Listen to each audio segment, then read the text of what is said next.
আমরা পেয়েছি আমাদের মধ্যে অনেক ত্যাগী সন্ন্যাসী বৃন্দ, বিবেকানন্দ মিশনের সেক্রেটারি নিত্যরূপানন্দ যে মহারাজ, এরকম অনেককে আমরা পেয়েছি যাদের হাতে আমরা এই সামান্য সেবা কাজ তুলে দিতে পেরেছি। আর বেঙ্গল এনামেল উনি এসেছেন, অসীম বাবু, দেরি করবে না, চলে সে সময় চলে যাচ্ছে। তো প্রধান অতিথি দেবেন অভিষেক বন্দ্যোপাধ্যায় মহাশয়। আসুন অসীম বাবু, এদিকে আসুন।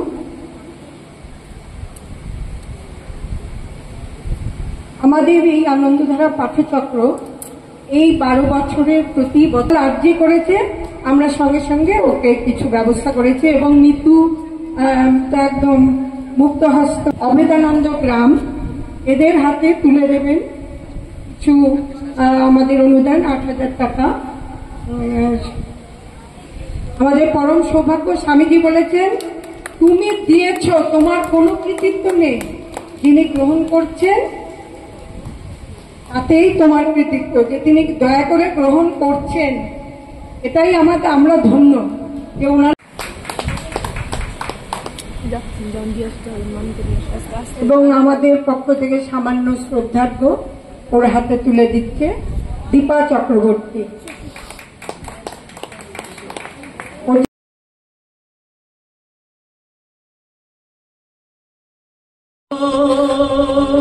কৃষ্ণ নামে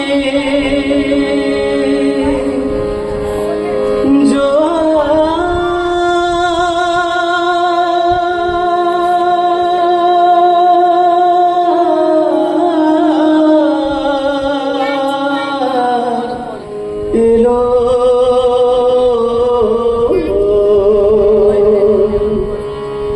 রাম কৃষ্ণ নামে জোয়ার এলো, ভাসিয়ে দেনা তোরি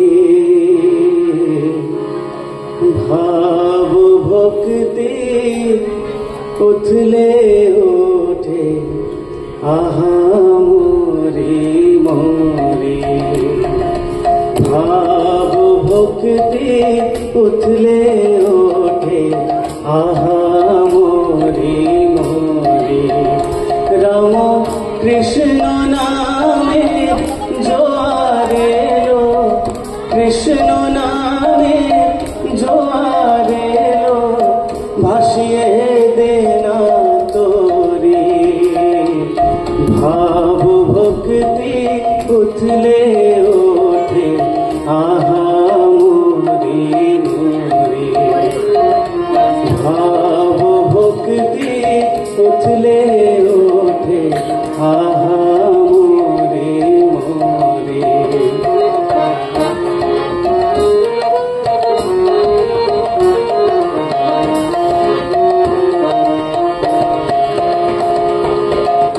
কামো কাঞ্চন ডুবে মলো অথই জলেতে,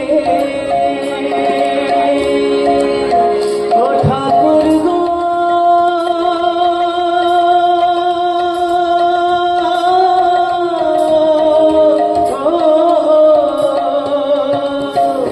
কামো কাঞ্চন ডুবে মলো অথই জলেতে, হৃদয় পদ্ম উঠলো ফুটে, হৃদয় পদ্ম উঠলো ফুটে, ভক্তি প্রেমেতে ভাব ভক্তি উঠলে ওঠে আহা মোরি মোরি, ভাব ভক্তি উথলে ওঠে আহা মোরি মোরি।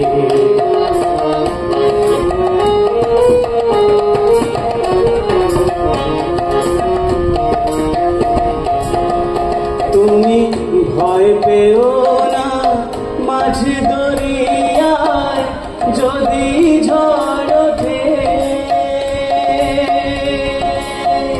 তুমি ভয় পেও না মাঝ দরিয়ায় যদি ঝড় ওঠে, যদি ইন্দ্রিয়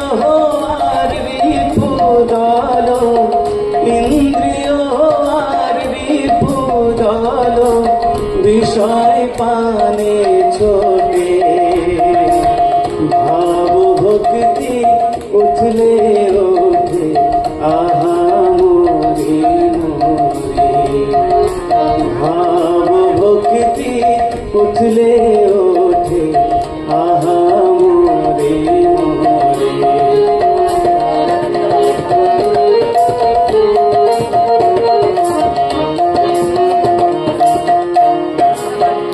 নামের হালটি ধরে শক্ত করে বেজা করি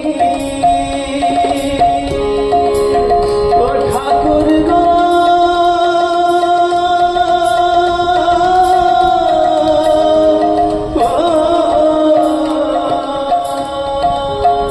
নামের হালটি ধরে শক্ত করে বেজা করি শেষে ভবের পারে নিয়ে যাবে ভবের পারে নিয়ে যাবে রামকৃষ্ণ কান্ডারি ভাব ভক্তি উঠলে ওঠে আহা মোরে মোরে ভাব ভক্তি উঠলে ওঠে আহা মোরে মোরে রাম কৃষ্ণ নামের জোয়ার এলো কৃষ্ণ নামের জোয়ার এলো ভাসিয়ে দে না তোরে ভাব ভক্তি উঠলে ওঠে আহা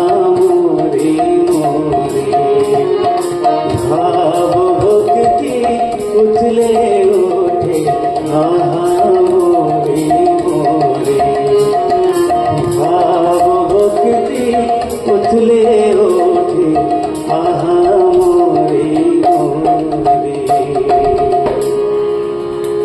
মানবীর বেশে আসিলে ধরাতে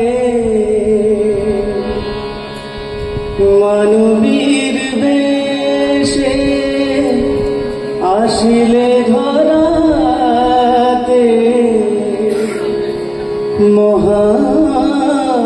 মহালক্ষ্মী তুমি কভু জ্ঞান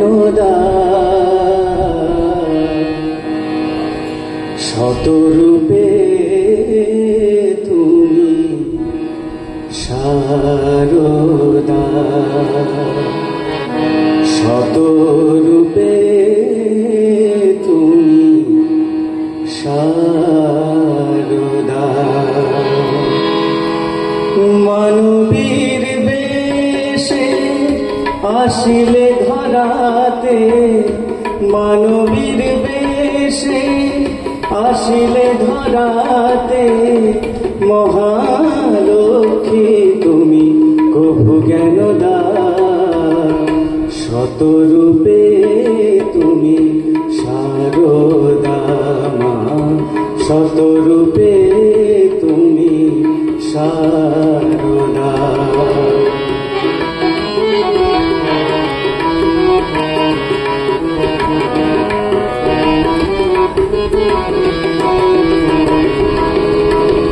রাম কৃষ্ণে তুমি শক্তি রাধা করুণাময়ী মাঝে তুমি সবাকার রাম কৃষ্ণে তুমি শক্তি রাধা করুণাময়ী মাঝে তুমি সবাকার জগদ্ধাত্রী মাগো তুমি বরদা জগদ্ধাত্রী মাগো তুমি বরদা শতরূপে তুমি শারদা মা শতরূপে তুমি শারদা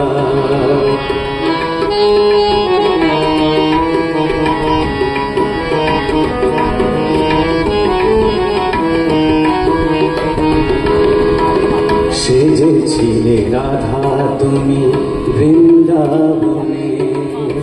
সীতা হয়ে কেঁদেছিলে অশোক কাননে, সেজেছিলে রাধা তুমি বৃন্দাবনে। সীতা হয়ে কেঁদেছিলে অশোক কাননে, শারদেশ্বরী হয়ে,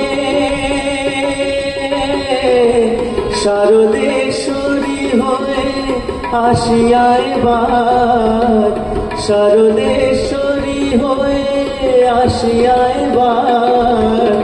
নাসিছ জীবের দুঃখ তুমি মা সদা, শতরূপে তুমি শারদা মা, শতরূপে তুমি শারদা।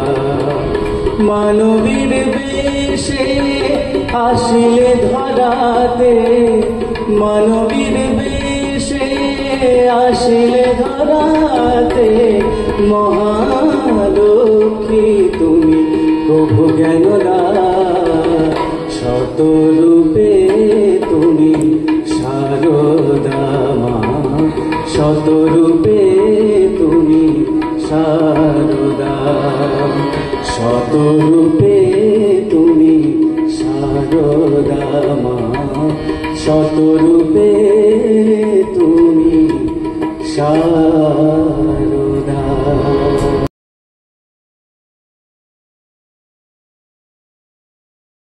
গুহ তার অনুষ্ঠান শুরু করছে। নমস্কার, শুভ নববর্ষ।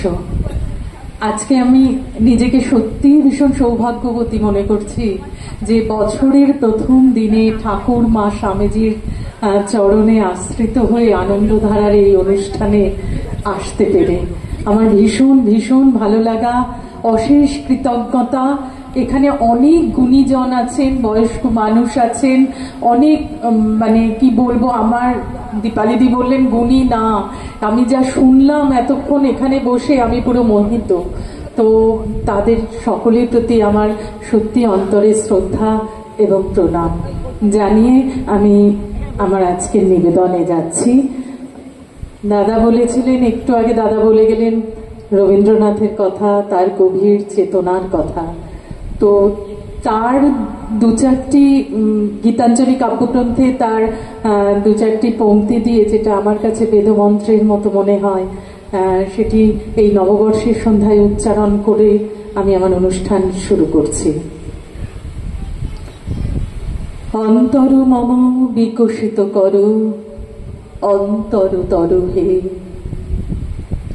নির্মল করো উজ্জ্বল করো সুন্দর করো হে, মঙ্গল করো নিরলস নিঃসংশয় করো হে, জাগ্রত করো উদ্যত করো নির্ভয় করো হে, যুক্ত করো হে সবার সঙ্গে, মুক্ত করো হে বন্ধ, সঞ্চার করো সকল কর্মে, শান্ত তোমার ছন্দ, চরণ পদ্মে মম চিত নিষ্পন্দিত করো হে, নন্দিত করো নন্দিত করো নন্দিত করো হে, অন্তর মম বিকশিত করো অন্তরতর হে।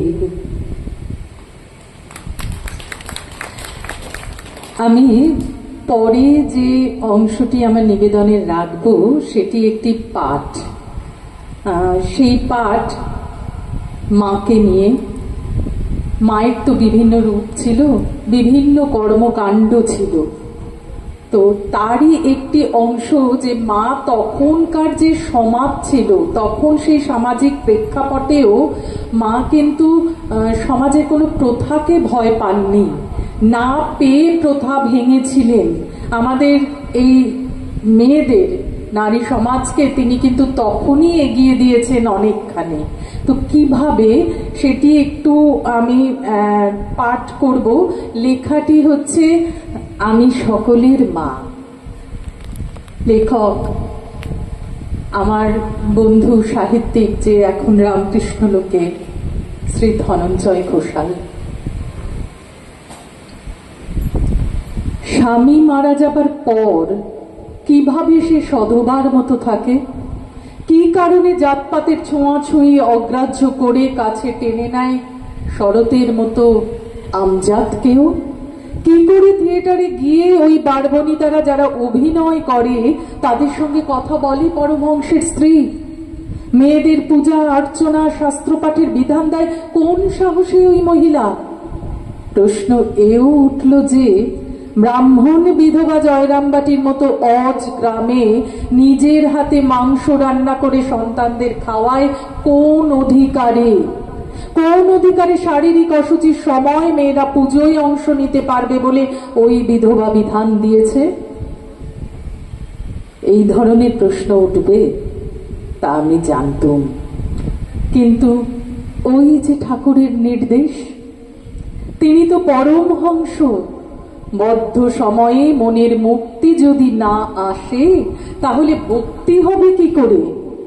সংস্কারকে মেনে চলা ভক্তি নয়, এইটি বুঝেছিলুম ছোট থেকে। ছোটবেলার কথা যখন এলো তখন বলি, আমার মা আমার নাম রেখেছিলেন ক্ষেমঙ্করী। আমি হবার আগে আমার যে মাসিমা জয়রামবাটিতে এসেছিলেন তার একটি মেয়ে হয়, মাসিমা তার নাম রেখেছিলেন সারদা। সেই মেয়ে মারা যাবার পর আমি হই। তখন মাসিমা আমার মাকে বলেন, দিদি তোর মেয়ের নাম রাখ সারদা। সেই থেকেই আমি সারদা। শিক্ষা ব্যবস্থা প্রায় শূন্য। গ্রাম্য পাঠশালা, যাত্রা, কথকতা, কীর্তন এসব শুনেই লোকশিক্ষার উপকরণ সঞ্চয় হয়েছিল কিছু। সেই আমি রামচন্দ্র শ্যামাসুন্দরীর প্রথম সন্তান।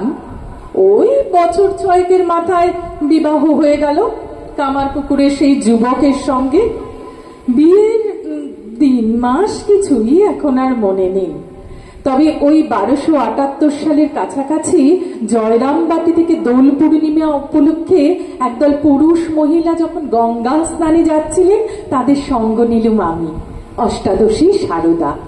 সঙ্গ নিতেই হলো, কারণ গাঁয়ে ছড়িয়ে গেছে রাসমণির মন্দিরের পূজারী ছোট ভট্টাচ গদাধর চাটুর্যে উন্মাদ রোগগ্রস্ত হয়েছেন। বাবার সংসারে থেকেও স্বামীর এহেন আচরণের খবরে প্রতিবেশীদের গুঞ্জনের সত্যতা দেখতে সারদা তার বাবাকে সঙ্গে নিয়ে সেই যে রওনা হয়েছিল সেই সময় দক্ষিণেশ্বরের উদ্দেশ্যে, এও কি নিয়ম ভাঙা নয়?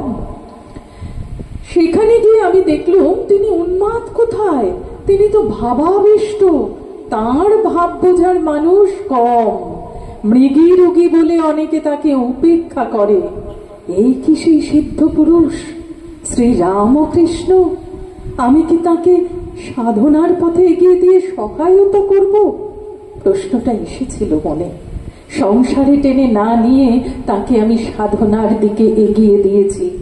সেই ইতিহাস তোমরা সবাই জানো, কিন্তু এটা কি তোমাদের জানা ছিল যে তাঁর প্রয়াণের পর আমি তীর্থ করতে গিয়ে উপলব্ধি করেছিলাম তাঁর মাহাত্ম্য আরো বেশি করে? 1886-তে ঠাকুর দেহ রাখলেন। নরেন তখন 23-এর যুবক। ওরা কয়েকজন হন্যে হয়ে ঘুরছে, কোথায় থাকবে, কোথায় হবে আশ্রম। সব স্বপ্নই কি তবে ভেঙে যাবে? ছেড়ে দিতে হলো কাশীপুর উদ্যানবাটি। সেই অস্থির সময়ে ঠাকুরের কাছে প্রার্থনা ছিল, তোমার সন্তানদের তুমি দেখো, ওরা যেন ঠাঁই পায়। যতদূর মনে পড়ে 86 অক্টোবরে বরাহনগরে একটি পোড়ো বাড়িতে প্রথম রামকৃষ্ণ মঠ এবং বাগবাজারে বলরাম বসুর ভবনে 1897-এর 1 মে নরেনের নেতৃত্বে রামকৃষ্ণ মিশনের সূচনা হয়। নরেন চেয়েছিল মঠে হবে পূজা অর্চনা, আর মিশনের লক্ষ্য হবে মানব কল্যাণ ও সেবা। যতই তাকে উপলব্ধি করেছি ততই সংস্কার বর্জন করে ক্রমশ সারদা হয়ে উঠেছিল অন্তঃপুরে থেকেও মুক্ত চিন্তার এক মানুষ। নরেনের সঙ্গে যখন মার্গারেট ম্যাকলাউড এসেছিল আমার সঙ্গে সাক্ষাতের জন্য, তখন তাদের আশীর্বাদ করে ভালোবাসায় বেঁধে আহার করিয়েছিলুম বলে এই অভিযোগও উঠেছিল বিধবাকে বিজাতীয় সঙ্গে আহার করে জাত খুইয়েছে। জয়রামবাটিতে আমার বসত বাটি তৈরির সময় তুঁত চাষি আমজাত কাজে লেগেছিল, সে শুনেছে ডাকাত।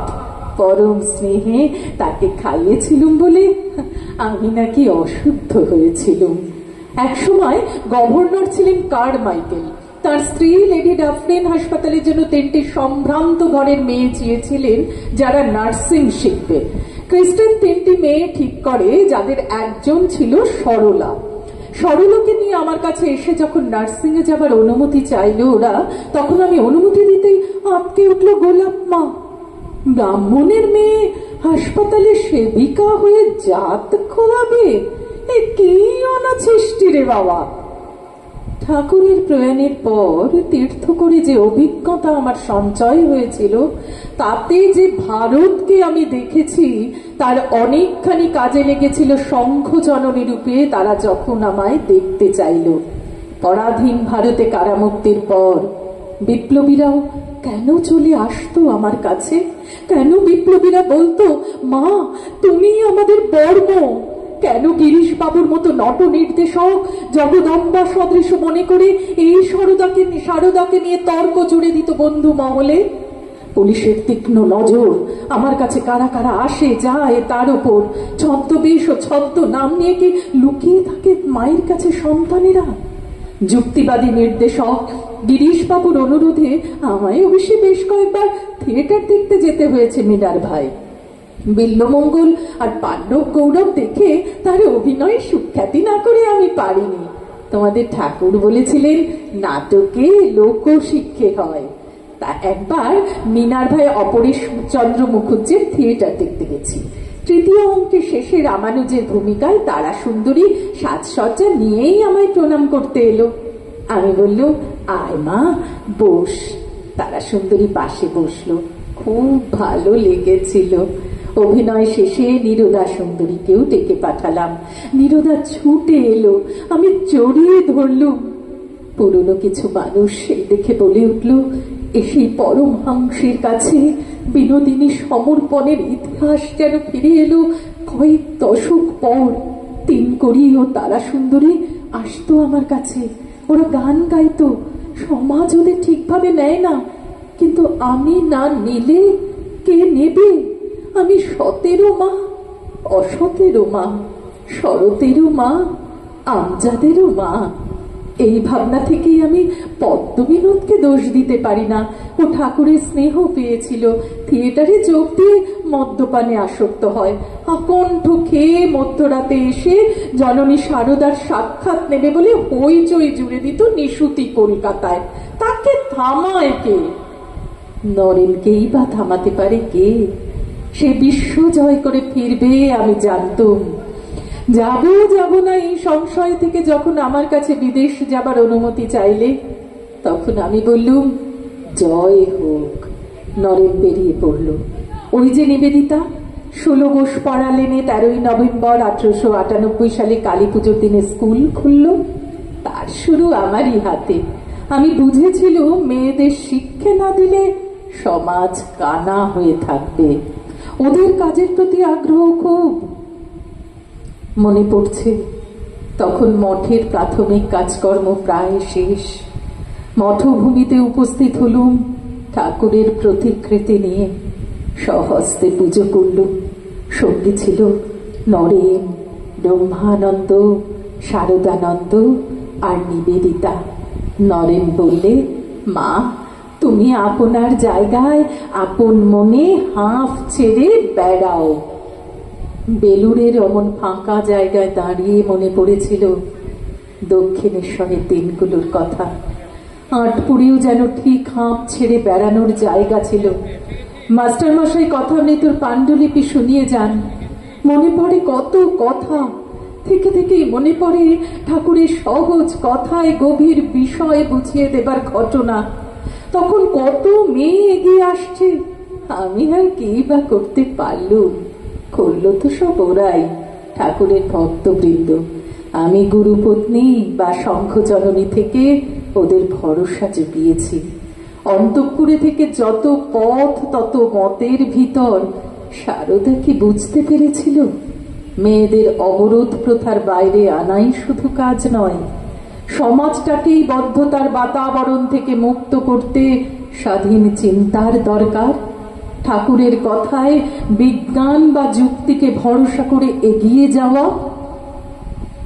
দক্ষিণেশ্বরের দিকে চেয়ে থাকি, অগণিত ভক্তেরা ঠাকুরের নাম নিয়ে শান্তি ফিরে পাচ্ছে সংসারে।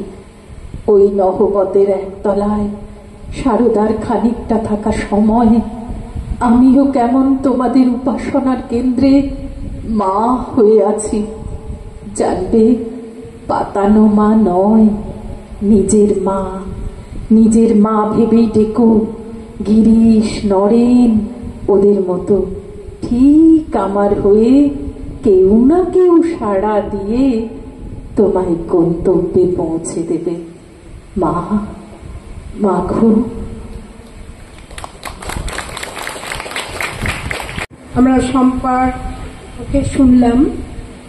আমরা শ্রী শ্রী ঠাকুর, শ্রী শ্রী মা এবং স্বামীজির ভাবধারায় সিঞ্চিত হতেই আজকে এসেছি। এবং ও যে পাঠটি করে আমাদের শোনালো, সত্যি সেই নরম সবার মা, তিনি যে প্রয়োজনে শক্ত হতে পারেন সেটাও কিন্তু ছিল, তাই না? যখন ঠাকুরকে একদিন একটু চরিত্রের দোষ ছিল, এরকম মহিলা মায়ের হাত থেকে খাবার নিয়ে ঠাকুরকে দিতে যান, ঠাকুর বুঝেছিলেন, বলেছেন যে এদের দিয়ে আমাকে খাবার পাঠাবে না। মা বলেছিলেন, ঠাকুর আমি তো পারবো না, মা বলে যদি কেউ আমাকে ডাকে তাহলে আমি সেটা শুনবই। তাই ঠাকুরের কথা গ্রাহ্য করা, এটাও কিন্তু মা করেছিলেন। সেই যুগে একদম সংস্কার বাদ দিয়ে সুসংস্কারের পথে সমস্ত নারী সমাজকে এগিয়ে নিতে সাহায্য করেছেন আমাদের এই শ্রী শ্রী মা। শম্পা অপূর্ব বলল এবং ওর বাচন ভঙ্গি আপনারা শুনেছেন, অসাধারণ। ও আমাদের এই খড়দহের অত্যন্ত সুনামী বাচিক শিল্পী। আমাদের পক্ষ থেকে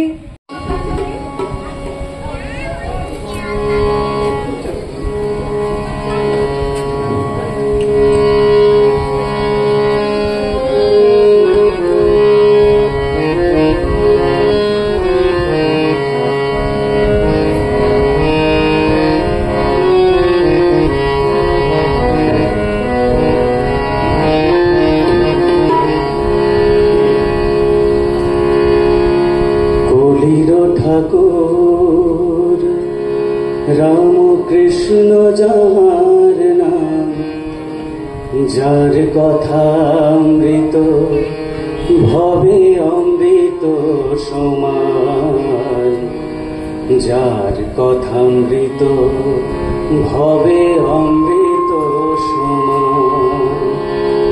বলির ঠাকুর রামকৃষ্ণ যার নাম, যার কথা অমৃত হবে অমৃত সমান, যার কথা অমৃত হবে অমৃত সমান। যেই রাম সেই কৃষ্ণ, একাধারে রাম কৃষ্ণ, যেই রাম সেই কৃষ্ণ, একাধারে রাম কৃষ্ণ। পরম পুরুষ তিনি, তিনি ভগবান। কলির ঠাকুর রামকৃষ্ণ যার নাম, যার কথা অমৃত হবে অমৃত সমান, যার কথা অমৃত হবে অমৃত সমান।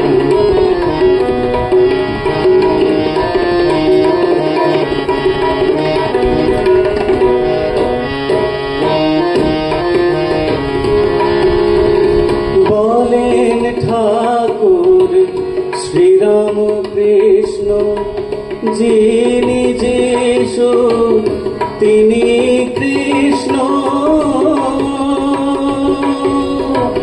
বলেন ঠাকুর শ্রীরাম কৃষ্ণ, যিনি যিশু তিনি কৃষ্ণ।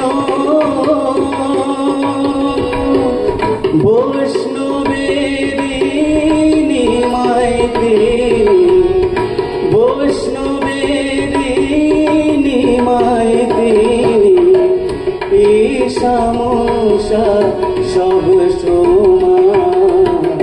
কলির ঠাকুর রামকৃষ্ণ যার নাম, যার কথামৃত ভবে অমৃত সমান, যার কথামৃত ভবে অমৃত সমান।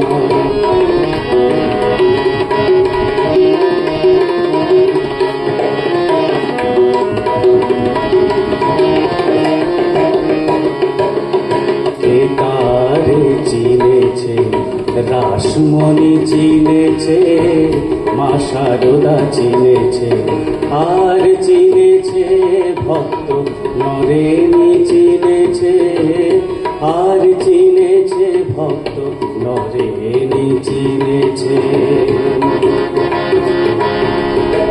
তারে চিনেছে রাসমণি, চিনেছে মা শারদা, চিনেছে আর চিনেছে ভক্ত নরেনি, চিনেছে আর চিনেছে ভক্ত নরেনি, চিনেছে। কামার পুকুর হলো ধন্য, দক্ষিণেশ্বর হলো পুণ্য। কামার পুকুর হলো ধন্য, দক্ষিণেশ্বর হলো পুণ্য। তীর্থ হলো বঙ্গভূমি, তীর্থ হলো বঙ্গভূমি। ধন্য যে রাম কৃষ্ণ নাম, কলির ঠাকুর রামকৃষ্ণ যার নাম, যার কথামৃত হবে অমৃত সমান, যার কথামৃত হবে অমৃত সমান। যে রাম সেই কৃষ্ণ একাধারে রামকৃষ্ণ, যে রাম সেই কৃষ্ণ একাধারে রামকৃষ্ণ। পরম পুরুষ তিনি, তিনি ভগবান। কলির ঠাকুর রামকৃষ্ণ যার নাম, যার কথামৃত হবে অমৃত সমান, যার কথামৃত হবে অমৃত সমান।